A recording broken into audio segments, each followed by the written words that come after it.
Hey guys, welcome to Guitar Series 7. Today I'm reviewing this, which is the Marvel Legends series, Marvel 80th Anniversary X-Men Colossus vs. Juggernaut set. So this is really cool. This is I believe this is a brand new Colossus. I could be wrong about that. I know it's different from the Colossus we got in the Warlock series, and Juggernaut, I believe, is almost an exact repaint of the Build-A-Figure, but I'm not completely sure about that. But yeah. So really cool, really blessed. I found this set on sale today for $35 at one of my local Walmarts, and just really cool. I did not expect to find that. And, it reminded me of last year when the Marvel Studios The First 10 Years figures, when all the stores started clearancing them, like, almost as soon as they came out. It was, like, really weird. So I guess some of the stores are doing that again for this series, but nonetheless, I'm really glad they did it, and very cool. So we got the red that goes around like that. We got the classic X-Men, Colossus, Juggernaut, Legends series. I like the little texture that goes in through, and then you got the 80th anniversary logo at the top. You have Marvel. On the side, you have some panels featuring the Juggernaut. I do like that. And then on this side, you have some panels featuring Colossus and while he's fighting Juggernaut. And then on the back, you have a picture of X-Men issue 102. At least I think that's 102. And it's pretty cool. You also have bios for Colossus and Juggernaut. So yeah, let's open this up. So here we have the Juggernaut. Very cool. And Colossus. And as you can see, they stand pretty well beside each other. I think they definitely got the height right for these. And very cool. So I'm going to be honest, I'm dying to look at this brand new Juggernaut. So I'm going to look at him first. And I remember when the Juggernaut Build-A-Figure wave came out a couple of years ago. I didn't really collect Marvel Legends back then. I did want the Build-A-Figure though, but with this wave, I remember it being kind of hard to find with particular characters. I don't remember if Deadpool came with a piece or not, but I remember he was the hardest of that wave. And yeah, so I'm really glad Marvel did re-release this now. If you picked up that wave though, you probably will be a little disappointed, as it does look like the same thing, just with slightly new stuff. But I love the head. I love the face sculpt here. He looks really angry. He's got the gritty teeth, which is really nice. I do like that, and I like how you can see his eyes. I've always loved the Juggernaut's helmet. I thought it was one of the coolest ones, so very cool. And he's got some dots that go all the way around his helmet there, which are pretty cool.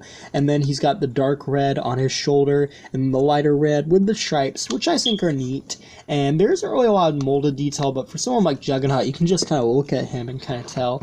He also has some muscles that are sculpted on, like on his shoulders and elbows and everything, so that looks pretty neat. And he has these arm guards, which are cool. Then he has the ones that go on like his forehands, and then he's got his knuckles, like his kind of like brass-looking knuckles. Very cool there. And you'll notice some little indents on this side and this side. I do like that. I think that's pretty cool. And then his legs are neat, very muscly. And then he's got his boots, which have the little wedges on them. And you can see how they fold over. So I think that's pretty cool. And in terms of size, Juggernaut's pretty big too. He's massive. He's the Juggernaut. And yeah, like I just want to show you this. Like, this is his hand. And like, gonna bring in Colossus or not Colossus, but Cyclops real quickly, just to show you a comparison. Like, this is a normal Marvel Legends hand, and then this is Juggernaut's hand. Like, literally, it is massive. So, pretty cool. In terms of articulation, he's got a 360 at the head, and he can look up and down. Because of how the head's done, though, like, you probably will end up popping off the helmet or the head when you try to do that, just because of, like, it's kind of like a small ball joint, so just keep in mind of that. But that makes it easier for switching out the heads. But you got a 360 there, you can swing out the shoulder, 360, single jointed elbows, 360 at the wrist, and they're on hinges. You got an ab crunch, you can go far and back. You got a 360 at the torso, the legs come forward, backwards and outwards, 360 at the thigh, single jointed knees, and the feet move up and down, and they rotate side to side a little bit, or pivot. My bad. But yeah, you get these alternative hands. You have one where it's kind of like open like that, and then you have one that's more of a grip hand. And it's weird because usually they'll give you like two of the exact same hand. So I do like the differences there. And he's not like super articulate, but personally, I think for someone of his character, the articulation is perfect. Just because, the Juggernaut doesn't need to be super articulate. But the details on the hair are really nice. They come over, the black eye, the like lip, how it's kind of like hanging over there. And yeah, I don't think this was included on the original, but very neat. And I also like too, like how like with his cheekbones and like his forehead, you can just like see the aggression and loss in him. Very cool. Then you get this special helmet piece, which is removable, that you can put on his head to make it look like it's just been ripped open. I actually believe this is from a Spider-Man story from a couple years ago called Something Can Stop the Juggernaut, which was supposed to be a reference to Nothing Can Stop the Juggernaut, which was a way older Spider-Man story. The one I'm talking about, though, the more recent one, I think that came out like in 2011. I don't know if that's completely true.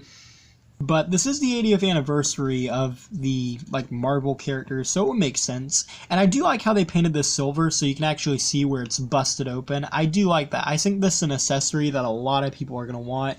It's very similar to the original version, but you'll notice it has a lot of scratches in it and a lot of scrapes, and it's dented over. So it's not like really clean like this one is, and I do like that. I like how they kind of went that detail and did that. I think that's pretty neat.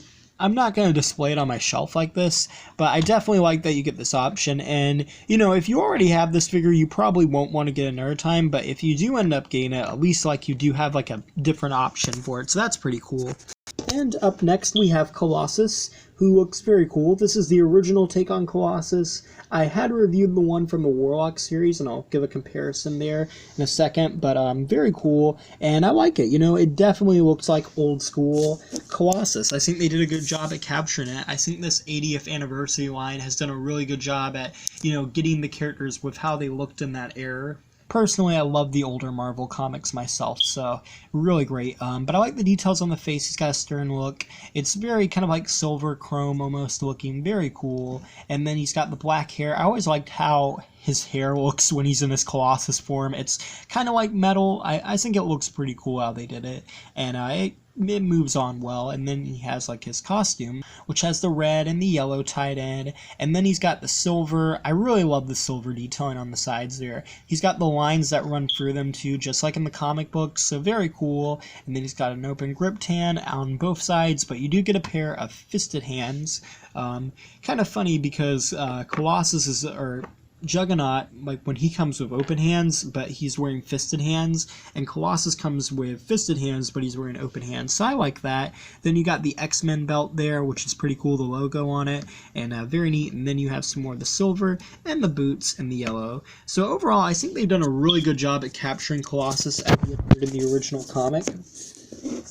And in terms of articulation, let's see, you got a 360 at the head, you can look up and down, 360 at the arms, and they swing out the shoulder, you got a 360 there, single joint elbow, a little stiff though, 360 at the wrist, and they're on hinges. You have a 360 at the torso, ab crunch comes forward and back, you got the legs that come forwards, backwards, and outwards, 360 at the thigh, double jointed knees, and the feet are on ankle rockers. So you can get a lot of movement out of him. And in case you want to put like the Juggernaut helmet on him, you can do that too, but it doesn't look right. I do hope one day we get Colossus as the Juggernaut. That would be pretty cool. But yeah. And then just to show you guys a comparison between the two of them, I think I showed one at the start, but, you know, they do look great together. Obviously, they have one of the most well-known rivals. Well, not most well-known, but they do have a great rival in Marvel history. And I like that they're doing the rivals that, like, the comic book fans would know. Not necessarily, like, people who aren't super involved into Marvel, but for the people that really care about, like, the early years of Marvel, I think it's pretty cool that they're doing that, and very neat. And here's a comparison with the Beast action figure that came out this year. Juggernaut's a lot bigger than him, and Colossus is also bigger than him. And to add in Cyclops there, as you can see, he's around, well, actually, he's a lot shorter than Colossus, and I'm assuming he's definitely going to be a lot shorter than the Juggernaut too. And again, just to show you how much of a Juggernaut the Juggernaut really is, so that's pretty cool. And here's a comparison with the Smart Hulk Build-A-Figure from this year, and as you can see, they're pretty good. They're relatively close in terms of height. I actually just think it's how they're positioned, but I think, yeah, they're pretty close, so that's good. And then lastly, here's a comparison with the Warlock series, Colossus. And like if I had to pick a personal favorite just based on this, I would say this one because I like the older comics. But I think they're both good. I like that they're both relatively in the same hype range. And, you know, they are from different eras of comics and, you know, years. So obviously they are going to be a little bit different. And he's got like a more darker, where he's got the more brighter silver. So overall, I think this is a great set. I definitely recommend it 100%. Like I said, a lot of stores are putting this on clearance. I can't believe that they're doing that or putting it on sale, but I definitely recommend picking it up. And if you do already have the Juggernaut, you might not want this one because, in my opinion, he's the main thing about this set. You do get some new accessories, and, you know, like with Colossus, I think he's just as good a figure as Juggernaut. Like, personally, I bought this just for Juggernaut, but I still think Colossus is a really good figure. And I know a lot of times, like, sometimes, you know, you might have one good figure in a 2-pack, pack them with a figure that nobody likes that much, but I think they did a good job with both of these. And yeah, thanks for watching. Please rate, like, and subscribe.